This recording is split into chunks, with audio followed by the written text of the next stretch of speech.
Okay हो गया जी। मेरी तरफ सभी भारतवासियों को नमस्कार। दोस्तों, आज मैं जो ड्राइवरों के साथ अत्याचार होता है, इनका शोषण होता है, उसके ऊपर बात करूंगा कि जो भी भारत सरकार ने आंखों में पट्टी बांधी उसको खोलने का प्रयास करूंगा। सबसे पहले तो मैं लूँगा कि ये ट्रकों के ऊपर 36 प्रकार के टैक्स लगा रखे हैं। जो हम डीजल लेते हैं उसके ऊपर लगा रखा रोड सेस, रोड पर चलने के लिए। उसके बाद अगर रोड सेस ले रहे हो डीजल में, आप तो परमिट क्यों ले रहे हो? परमिट फीस ले रहे हैं, इंश्योरेंस ले रहे हैं, गुड्स टैक्स ले रहे हैं, फिर उसके बाद इंश्योरेंस क्यों ले रहे हैं? इंश्योरेंस भी ले रहे हैं तो उसके बाद लूट के अंदर लग है। अगर भारत सरकार का डीजल पे रेट बढ़ा के पेट नहीं भरता तो मेरा भारत सरकार से निवेदन है कि एक डीजल में और जोड़ दें लूट के अंदर टैक्स, कि ताकि ये इन लोगों को ना लूटा जाए। जो भी पुलिस RTO इन लोगों को लूटते हैं वो अपने घर जाके बताएं कि हम ड्राइवरों के बच्चों का हक छीन कर आपको ये गिफ्ट लाए हैं, देखो आपके बच्चे आपको क्या बोलते हैं। उसके बाद मैं लेता हूँ ये जो कोरोना महामारी वैश्विक बीमारी है, इसमें हर आदमी अपने घरों में बैठा हुआ, ये ड्राइवर लोग ही सेवा दे रहे हैं। असली कोरोना योद्धा ये हैं, इसके ऊपर भारत सरकार ने किसी भी मंत्री ने एक शब्द भी नहीं बोला आज दिन तक। माननीय प्रधानमंत्री जी ने बोला कि इसमें कोरोना योद्धा पुलिस सेवा दे रही है, डॉक्टर दे रही हैं, नर्स दे रही हैं, उसके बाद सफाई कर्मचारी भी कोरोना योद्धा। तो ये लोग क्या है, ये कौन से योद्धा हैं? ये अपने बच्चों को हज़ारों किलोमीटर दूर छोड़ के जहाँ आए हुए हैं। इससे हम लोग इस टाइम हम लोग छत्तीसगढ़ में, जो आदमी पंजाब से है, कोई मद्रास से है, कोई महाराष्ट्र से, कहाँ से है, सब ये अपनी अपनी सेवाएं दे रहे हैं। इनके लिए किसी का भी ध्यान इस साइड नहीं है। जो भी मंत्री इलेक्शन में आता है, दलित है, पीड़ित है, शोषित है, फलाना है, ढिगाड़ा है, उनका ही जिक्र करते हैं। इनका जिक्र कौन करेगा? क्योंकि इस लाइन में हर धर्म के लोग हैं, मुसलमान हैं, सिख हैं, ईसाई हैं, हिंदू हैं, सभी जातियों के लोग हैं, एक जाति के नहीं हैं। सभी राजनीतिक पार्टियों के लोग हैं। जम्मू कश्मीर से चला, को नेशनल कॉन्फ्रेंस पार्टी को, अकाली दल को, सपा को, बसपा को, भाजपा को, फलाना को, दीदी को, बहन जी को, मद्रासी को, वहाँ उनकी अम्मा जयललिता, बापू करुणानिधि। तो इनमें एकता तो हो नहीं सकती, अलग अलग भाषाएं हैं। इस तरफ किसी का भी आज दिन तक ध्यान नहीं है। तो असली कोरोना योद्धा तो मैं इनको गिनता हूँ, ठीक है। उसके बाद मैं लेता हूँ कि भारत सरकार अगर इतनी बारीकी से हर आदमी पे निगाह रखती है तो नितिन गडकरी के ऊपर निगाह क्यों नहीं रखी? उन्होंने मोटर व्हीकल एक्ट 2019 में क्या पास करवा दिया? जो मोटर व्हीकल एक्ट 1988 में जुर्माने 100 रुपये थे, आज की डेट में 20,000 हैं। गडकरी साहब बोले जी मेरा ये 10% मैंने ये जुर्माना बढ़ाया है। ये कौन सा 10%? जो 1988 में 100 रुपये जुर्माने थे, आज की डेट में 20,000 है, 10% कहाँ से बढ़ाया?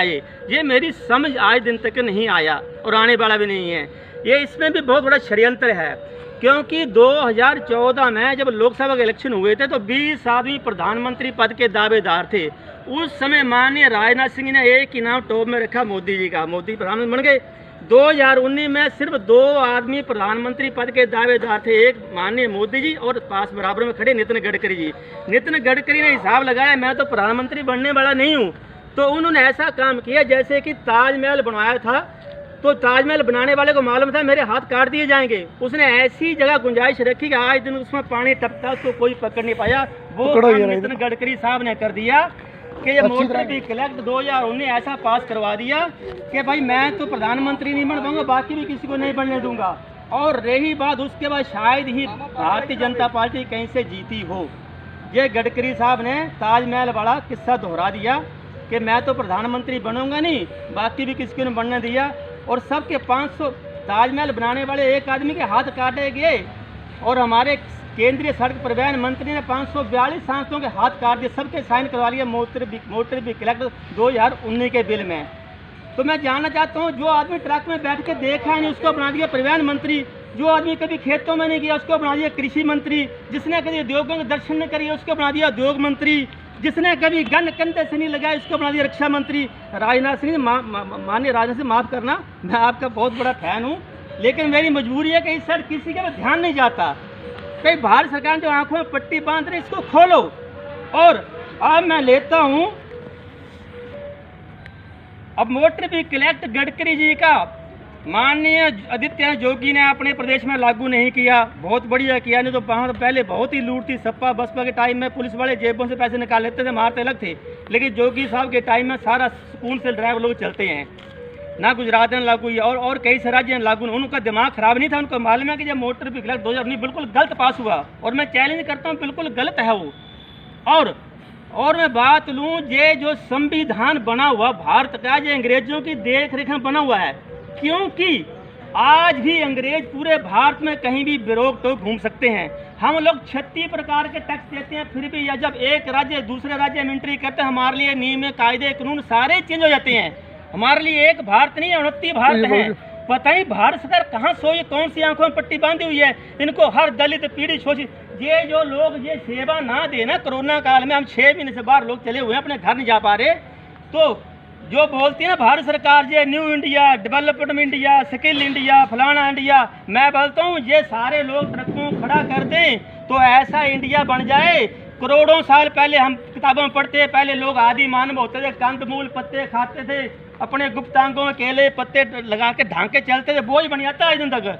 बहुत से आदमी ज्ञान देते हैं, आप अपने ट्रक खड़े कर दो, भाई फौज में रह के देश सेवा नहीं करी, ये भी देश सेवा ही कर रहे हैं। अपने परिवार कहाँ कहाँ पूछे ना, कि दिल का हाल पूछो जरा, कोई जानता है?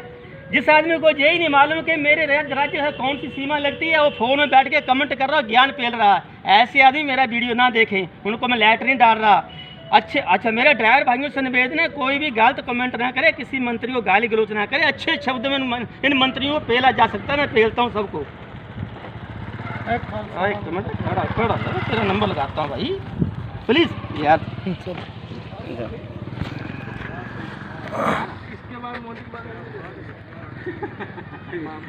मोदी जी ने कहा था कि मैं किसानों की आय डबल कर दूंगा। मोदी जी आप तो किसानों की आय डबल नहीं कर पाए, वो वहीं के वहीं हैं। लेकिन अगर केंद्रीय कृषि मंत्री श्रीमान गडकरी जी को बना दिया जाए तो जितनी हमारे भारत में फसलें होती हैं, मैं कहता हूँ उनके ऊपर सोना चांदी हीरे मोती जवाहरात लगेंगे। क्यों लगेंगे? जो मोटर व्हीकल एक्ट में जुर्माने 100 रुपये थे, 20,000 हो गए। 1988 में हमारी गेहूं का मोल 200 रुपये क्विंटल था, आज उसका 40,000 होता कि नहीं होता? अब लगते हैं हीरो मोती सोना चांदी, उसका नहीं लगता उसके ऊपर, लेकिन किसान वहीं का वहीं है। और सरकार को महंगी गाड़ियां, महंगे बंगले, टैक्स हमारा, शख्स हमारा, हमारी जूती हमारे सिर। भाई भारत सरकार आज भी आंखों में पर्दा हटा ले, कानों में रुई दे रखी है, मैं जानता हूँ, हाउस में इसको निकाल के इसके ऊपर दोबारा अध्ययन करे। गडकरी आपने विदेशों में अध्ययन किया, ये सारे इनका हाल पूछो।